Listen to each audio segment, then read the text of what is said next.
How many of you have ever asked your family or friends for advice? How many of you have listened to this advice? And those of you who listened, how many of you were actually happy with the result of following that advice? Yeah, right? So I used to believe that following other people's advice will transfer me smoothly through all problems of life, that I will just end up on the peak of the mountain, right?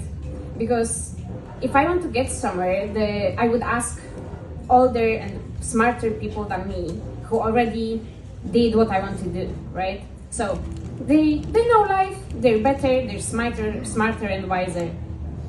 So now I'm standing here asking me, what the fuck was I thinking? Like many of you, I'm a black sheep of my family. My family was always like very good with numbers, really smart in terms of like mathematics, physics, engineers, math lovers, and Einsteins really. Me, on the other hand, total opposite. I remember my dad trying to teach me how to read a clock, and he would say, Nina, so the long hands show the hours and the short ones show the minutes. And I would be like, okay, but what if both are in the same spot? Do I say, hey, it's 9 a.m., but you have to wait for the minutes to come out? He wasn't happy. Then when I was at school, I would always daydream when I was on mathematical classes and all those, right?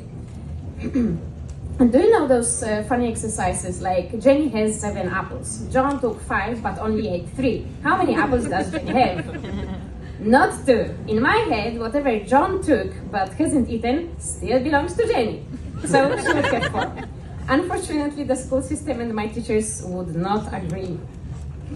By the age of 20, I ended up in a hospital with severe stomach pain caused by stress around statistics, calculuses, and all the shit that I was studying back then. I remember I was admitted for the night, and I asked the nurse to give me some painkiller because I just couldn't allow myself not to sleep another night. I remember she gave me a shot with a painkiller into my buttock, and all I can remember by now is that my ass hurt so badly, I totally forgot about my stomach pain, and I still haven't slept through the night. The next morning, I was taken for some exams, and they discovered I have quite very nasty ulcers in my stomach. And there was me laying down in my hospital bed, surrounded by 5 old-ass doctors shaking their heads in disbelief. How come such a young woman would stress so much over nothing? Yeah, what was I thinking, right? And after the hospital, I got back to my life as normal. I finished my studies, I graduated, I moved to Dublin looking for better opportunities. I did the postgrad, one internship, another, side gigs, one, another. And I was like very deeply believing that once I get my dream job, all my problems would just go to hell, you know? That I would finally live happily with no problems. Well, this moment arrived. I became a data analyst on a golden pathway to becoming a business intelligence analyst, and everybody else's dream was coming true. Yeah, everybody else's dream. I was wrecked. I had no idea what I was doing, and I was just thinking like, what the hell was I thinking? How much time do you think it took me before I realized I walked into a trap? 1 month. I thought it's going to be like riding unicorns, not like being sucked by a quicksand. I needed a break, so I booked my first solo trip, a short weekend in Faro, Portugal. And I told myself that if only I can survive 2 days on my own, I can survive anything in my life. And so I did. It was an amazing weekend. I had a great time. I met beautiful people. I had even some quality time on my own, talking to myself, but still.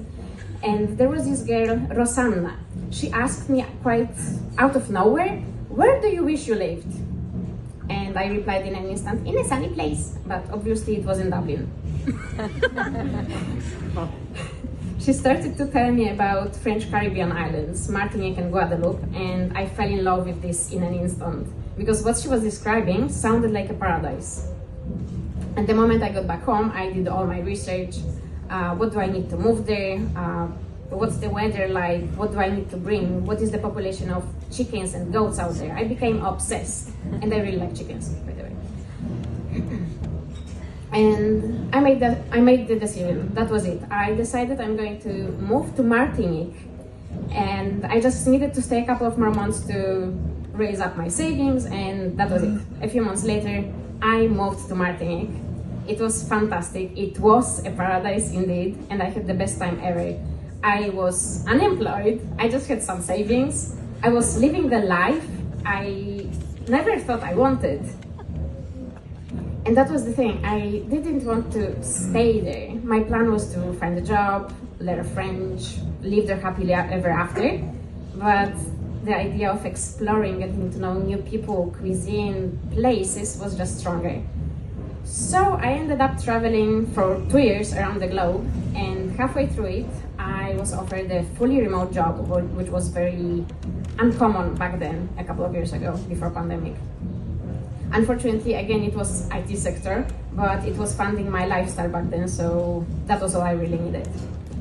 So after 2 years of this travel with remote work, I decided, like, I'm so fed up. I mean, I was just feeling fed up. I just wanted my own bathroom. I wanted to unpack my backpack. I wanted to clean myself properly with all my things out, you know? It was such a small dream. And I remember there was this beautiful day outside, and a very clear sentence showed up in my head with a little voice: go to Lisbon. Real story. And I've been here ever since. It was 2019, and it was a very good decision that I took. But very soon I found myself actually stuck in the same loop of IT jobs all over again. And every moment that I quit the job, I started to feel like, it's amazing, that's what I want. It's like I'm free. So over a year ago, I decided to quit my last IT job for good and never be back to it again, ever. I wanted to give myself time to explore, to follow my feelings, to see what happens, just like when I was in Martinique exploring and traveling. Just this time I wanted it to be more in a settled settings, let's say. And by now I can say it happened, because I work with people, not numbers or computers. I'm really excited about going to work the next day. I'm not dreading it anymore. And now I'm standing here in front of you today, asking myself, what the hell was I thinking, following other people's advice for so long? And I just can't believe it, because it was supposed to be a shortcut.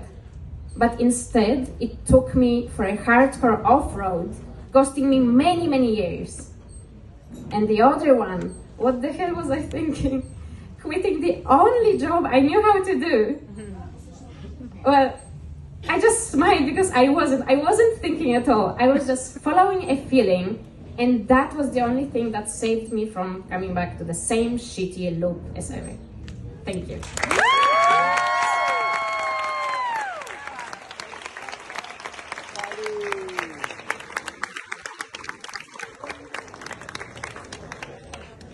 Thank you so much, Nina.